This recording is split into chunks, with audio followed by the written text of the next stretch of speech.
नवयुवक bask Francis के मन में यह विचार कभी नहीं आया होगा जो एक विशिष्ट विद्वान एवं दर्शन शास्त्र में डॉक्टर की उपाधि प्राप्त करना चाहता था।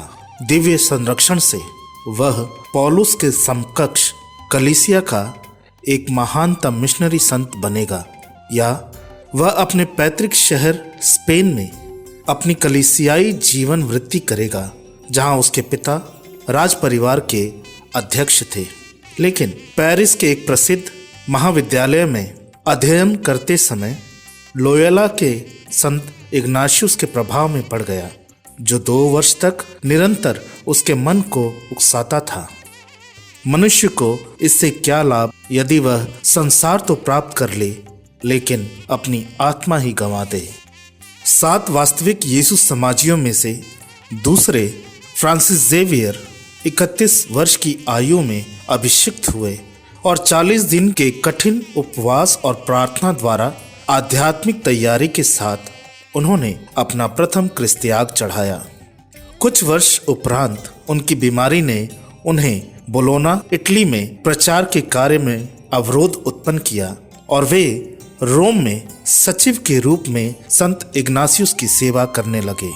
तब उन्हें पुर्तगाल के राजा यूहन का संदेश आया कि उन्हें एक यीशु समाजी मिशनरी की पूर्वी देशों जैसे भारत और एशिया और ऑस्ट्रेलिया महाद्वीप के मध्य के राज्यों में आवश्यकता है।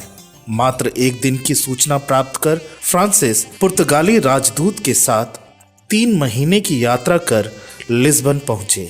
11,000 मील की समुद्री यात्रा करने में 13 वर्ष लगे। मोजाम्बिक की सर्दियों में उन्हें कठिनाइयों का सामना करना पड़ा। खाद्य सामग्री नष्ट हो गया और यात्रियों में बीमारियां फैलने लगी। फ्रांसिस इनकी देखभाल करते, बीमारों को सांत्वना देते और धर्म शिक्षा पढ़ाते थे। भारत में पश्चिमी क्षेत्रों में जहां उन्होंने यूरोपीय व्यापारियों और सैनिकों की पहले सेवा की, फ्रांसिस दक्षिणी तटीय क्षेत्रों की ओर बढ़े और 2 वर्ष तक मोती चुनने वालों की सेवा की और बपतिस्मा देने के पूर्व उन्हें महीनों तक निर्देश देते थे। लोगों से मिलने की उनकी एक अनूठी प्रणाली थी। वे गलियों में छोटी सी घंटी बजाते चलते थे और जब बच्चे और उनकी माताएं उनके पीछे आती तो वे उन्हें चर्च में ले जाते और उन्हें विश्वास के विषय में बड़ी तन्मयता से सिखाते।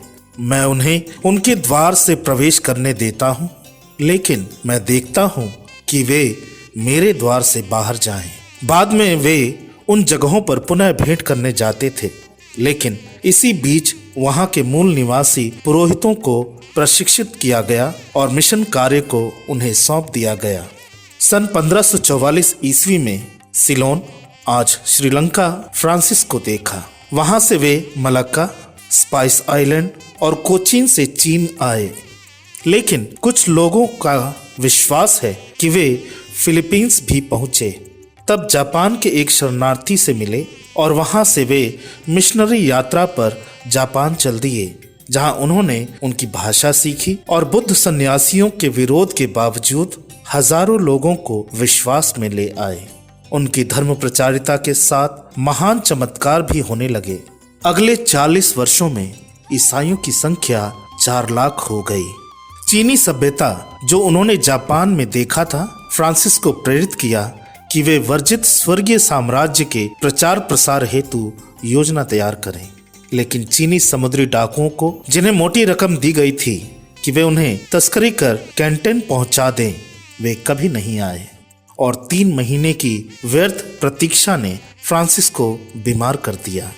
वे उस समय 46 वर्ष के थे और इस बीमारी ने 2 दिसंबर सन 1592 में इनके प्राण ले लिए।